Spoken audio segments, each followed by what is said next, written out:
Hi, Aquarius.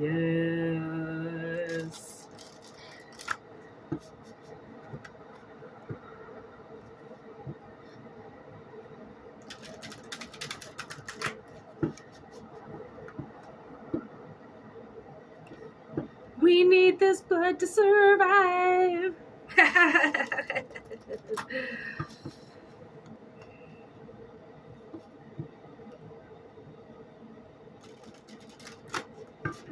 Okay, Aquarius, what is going on? Ooh, okay, we got one card out. Two cards. First card, ooh, Tiger.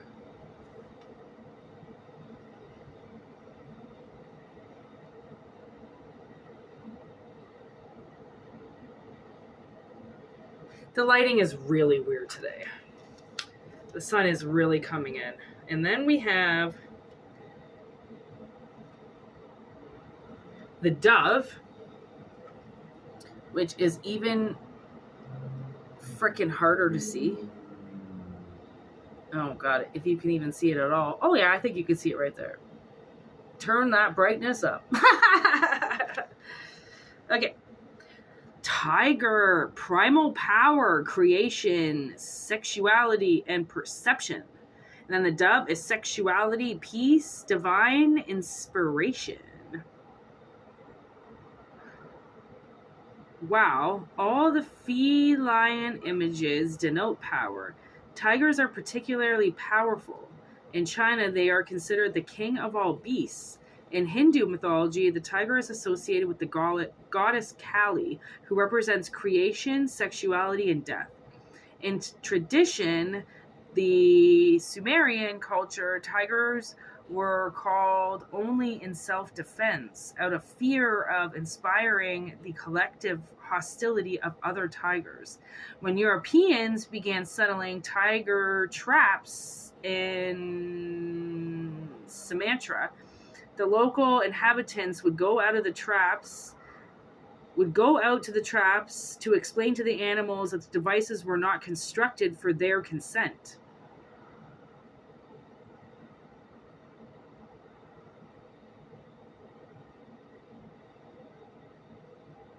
Like all cats, tigers have binocular vision,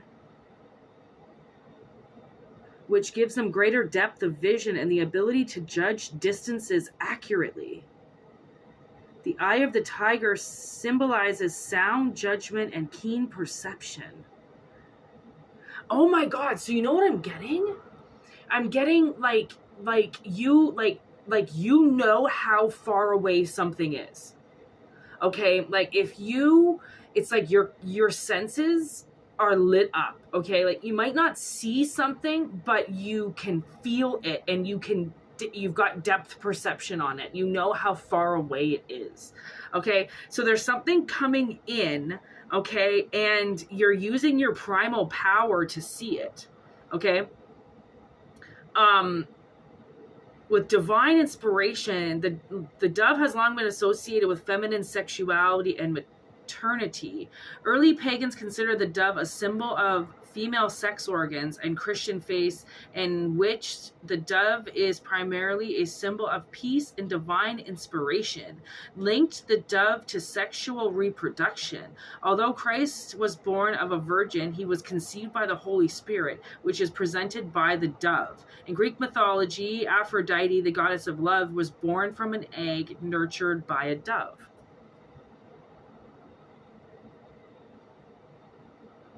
So what I'm getting is, I'm getting the divinity of it then. I'm getting this like white light almost. Like a protector almost. I'm getting that whole Aphrodite was born from an egg nurtured by a dove. With the feminine energy.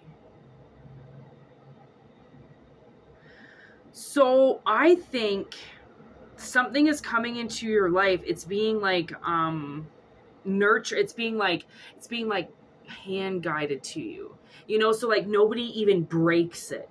Like it's the universe doesn't even trust it in any. Ooh, I just saw something flicker right here. It doesn't even trust anybody to hand it to you at this point in time, because anybody that's been handing it to you, there's obviously been something that's been on its way to you, but people keep destroying it, right? So now, oh, thank you. So now I'm getting this, like, they're not going to trust it to be anywhere else but in their hands until it gets to you. And you can see it, right? You've got your eye on it and you're watching it, and you're watching them deliver, like whatever this is, it's taking a really long time in a certain dimension to get there. But you're in the grass and you're watching it and you're like, okay, I can see it. I know it's coming, but nobody can even see me watching it, or they're going to know that that is on their way to me. It's like something is being so hidden and so masked, but your subconscious, it's like your subconscious third eye hasn't kept its eye off it yet, and neither has the universe. Okay, something to do with birds too. Oh, look at that. The totem is just sitting on top. Okay, the totem is a really kind of powerful card, because we build totems as our, like, as almost to mark our families, right? They're used as shields, they're used as protection, as guides, right? And then your people, you know, your tribe, go by that totem. Totems are very sacred. And as I do my thumbnails and as I create the thumbnails that you see on these videos, a lot of totems appear, because the totems are within the forest, they're in the trees, they're in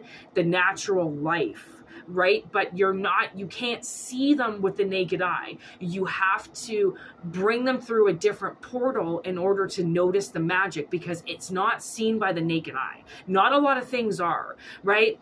That's why you'll notice, like, maybe sometimes you take pictures, right? And then you notice something in the picture and you're like, I didn't see that. That wasn't there when I was, but it showed up in the picture, because it's almost like sometimes you can capture other dimensions, right? You can capture portals through videos, and you can capture secret dimensions through pictures, because the universe is not expecting you to take a picture when it releases something into the world. And if you just happen to capture that with something that synthetically can capture a dimension, and they know it's not the naked eye, that you get to see it, right? Because the universe really wants to hide things from you.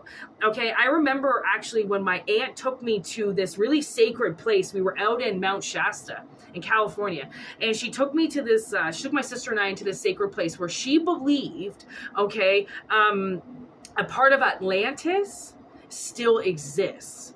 But because humans are here and they destroy everything, those energies hid those structures in another dimension, which if you stand in these redwoods and you look, no, you don't see anything. But then as soon as you hear somebody speak about it, right, and as soon as you put your energy there, then suddenly you can almost like see the gates open. Oh my God, you should see all these goosebumps, just like every single goosebump just like lit up on my body. That was crazy. You know, when you get that, like, whoa, you know, like, I know I carried spirits back for me from that place. That was the most magical place I've ever been to in my life. And there's a reason why people come and go really quick from California, okay? Because the energies there are very, very strong. And though a lot are very negative, there are very magical places that hide these very old, like, Lumerian energies. Like, we're talking the beginning of time, and if not before Christ, like things that were here and creatures that were here that weren't human. But if they were human, they're ancestral to the land, and they leave landmarks for you, because this isn't your first rodeo. This isn't your first meat suit. You've had more than one of these, right? And then when you connect to the earth in your old shoes to your new life, you're like, oh my God, I can feel it. I know there's something here, right? It's a sixth sense. It's never going to be something that you can see and go, oh yeah, I can see it right there. You have to feel it, then believe it in order to see it. And then it becomes alive. It's really fucking crazy. Okay. That is how energies work though. Woo! Okay. You know what was really weird? So, oh my God, there's the bird card. With another bird. What is that?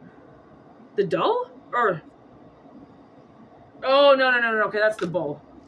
Oh, but underneath it is the parrot. Birds are coming through like crazy. So anyways, I'm standing in my fucking kitchen and I look at my bed. I just like totally moved around my whole entire room, right? I look at my bed and the way that the sun was coming in onto my pillows, these like homemade pillows that I made, I saw a white fox sitting on my bed yesterday. And I was like, fuck, I swear I just saw a fox sitting on my bed. My sister's like, oh, that's cool. Right? Foxes are like magicians, okay? And a lot of like tarot decks and stuff, they'll be the magicians because they're tricksy and they know what they're doing and they've got these little hands and they've got these little powers and they speak, right? And they're just, foxes are incredible. And look what just came out. The fox. The fox and the fiddle and the silver moon, and that sexuality again with creativity. So like the coyote, the fox is strongly associated with magic, supernatural power, and cunning. In the wild, it exists at the edges of the field and forest, and in the mythical realm is a principal mediator between the human and spiritual worlds. See, there you go, the mythical realm. That's where I think my aunt believes Atlantis is. And when I went there, I truly believe it as well. In Chinese folklore, the fox may assume the human shape at the age of 50, and at its 100th birthday, it becomes either a wizard or a lovely maiden. Wow, that's cool. Red foxes are associated with sexual energy and the creative life force. Some Native American legends speak of a hunter discovering that his wife has a secret fox identity. Woo-wee. Wow. Okay, so I'm telling you, something is hidden. And it's hidden because maybe it's you. Maybe I kind of just got that maybe it's you. Maybe your energy is changing and it's transforming. And it's like your 50th birthday and now you get to change into something else, right? Or it's like your 40th birthday, or I don't know if your birthday's coming up, but maybe you're changing into something else, okay? And then we got birds, which is rebirth. Oh, winged creatures are powerful symbols in many cultures around the globe, often representing deities of other supernatural beings. Through flight, birds symbolize liberation and link the upper spiritual and the lower earthly worlds. The Egyptian gods originated as birds, retaining part of their original anatomy as they evolved into humans. The Egyptian soul is represented as the bird with the human head. In Hindu cosmology, birds represent higher levels of being. Oh my God. So I think you're elevating into a higher being. And I think that that's why they're like bringing it to you like this. Because everybody keeps trying to like almost take your divinity.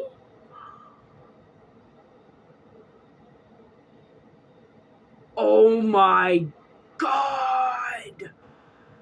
That's what it is. Oh. Okay,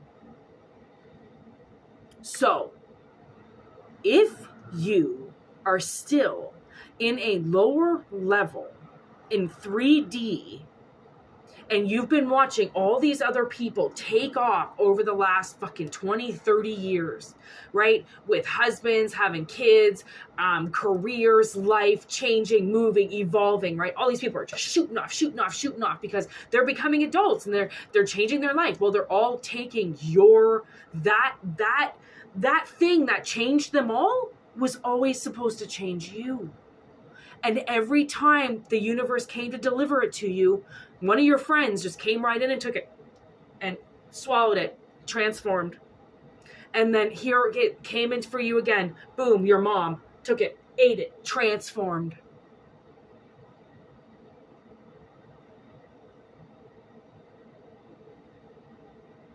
I am like,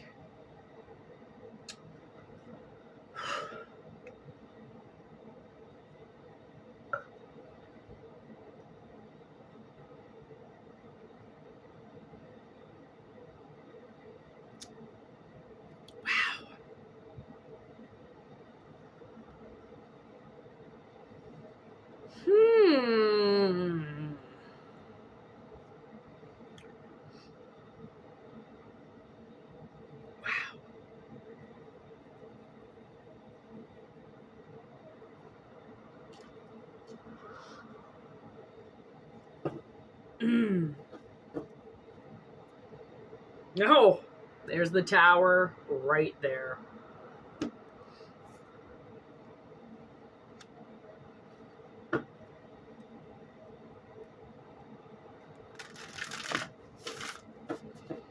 So that's the cat. Okay. The eye of the tiger. It's actually, that just happens, the panther just happens to be the first cat that came out. But something is like, this could honestly, I feel like this is your energy. Like you have to do this. Like you're like, don't be surprised if you're just like at home and like not being able to really do too much. Okay, it's because you've had to sit in another world and wait until this gets to you. Now you can't leave. You have to sit there and watch it be delivered to you, so then somebody else doesn't take it again. Oh, because this is what they do. This is literally what they do. They fucking swarm you. And they take it, and you can't stop them. There's too many of them. Every time there's too many of them. So you went into this energy, okay? And then you put a fucking web around it, okay? And now obviously the souls have this snake wrapped around it as well. So it's like they're delivering it to you, okay? Special delivery, and they've got to put all this protection around it because this is the last time. Like they can't.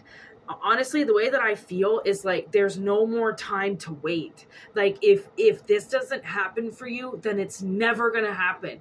Like this is the next one that's probably supposed to last 20, 30 years, right? That's why everybody keeps taking it, because it's a big chunk of time, which means all these people that took that energy have been set for like 2 decades to just, 2 decades, 2 centuries, 2 decades. Yeah, 2 decades, right? To just sit there and you're taking up all of this energy that was created literally for you. I'm like really, really not okay with this. There's the hangman. It's... Ooh, there you are. That's the star right there with the phoenix right behind it. Okay, that's judgment. And then look at that. The fox even came out. That's the magician. Woo-wee. And the thing is that they all acting, yeah, there's the devil. Like, fuck you. They're all acting like it wasn't that big of a deal to steal from you. Like, you'll get it again, you'll get it again. And what they didn't realize, there was already 50 people who had stolen it. So all these people that just kept saying, well, you'll get it again, you'll be able to rise again, it'll come again.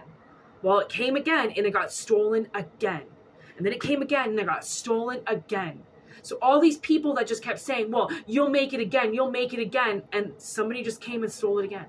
I heard sometimes you were able to make this egg so fast that it would come to you with almost in like a month. And then poof, somebody just take it again. So you got so good at this, so good at manifesting your next break. And then, literally, you can do this so fast now because of how much it's been manipulated. So now it's like, now you've busted out the big guns.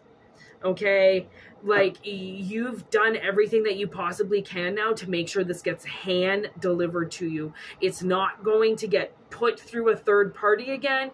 It's coming hand delivered, which is why you're watching it. You're sitting there and you're going to watch it until it gets to you. And anybody that even tries to take it, I swear, is going to end up dealing with this.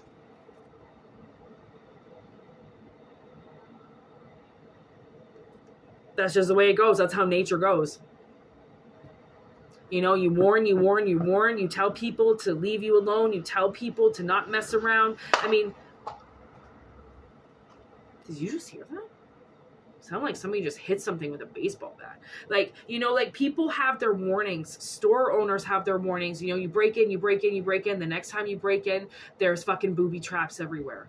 Right? Like you have the right to protect yourself, and you have the right to protect your own and what you've created. And if people don't realize that, they think they can take whatever they want because they're used to everybody taking it. The next time somebody goes to take it, they're going to get hurt, massively hurt and attacked.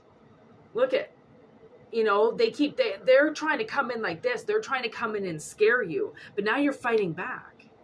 It doesn't really matter. It's not in the water. So why would a shark scare you? They're walking on land. And you're the, I would say, highest on the predator list if you're in the safaris. Right? Like, I wouldn't say there are too many that can eat a very large cat. Right? They seem to be higher up on the food chain, right? Whereas like antelopes and wildebeest, they're all on the fucking bottom of the food chain, right? They're the huntees, whereas you are now the hunter, right? You're looking for this, you're watching it, and now they're curdling it, which means anybody that's scared of snakes, they're just gonna go running.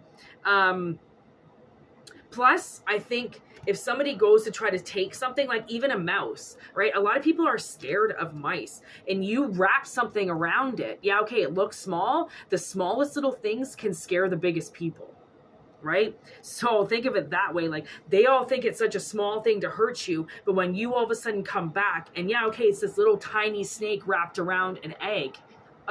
Most people are terrified of snakes. It doesn't matter how big or how small it is. So if it's been mainly feminine energy that have been attacking you, most feminine energies are scared of snakes. So they'll just and run away. Right? Not to mention the panther or the tiger that's waiting in the tall grass to eat them. They're terrified of a tiny little snake. So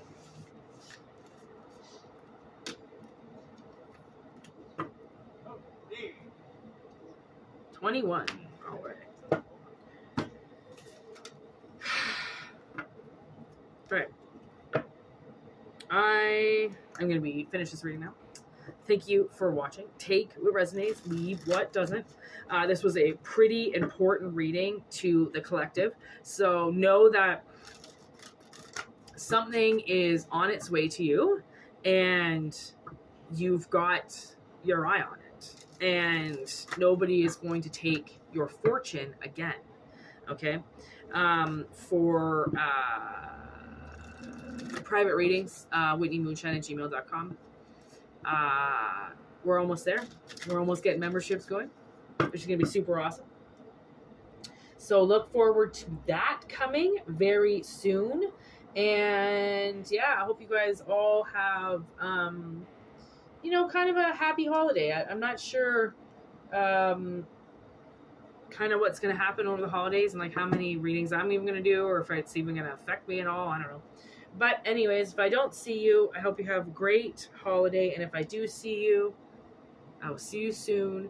And thanks for everything, you guys. Peace out. I appreciate you all. Namaste. Word to your mothers.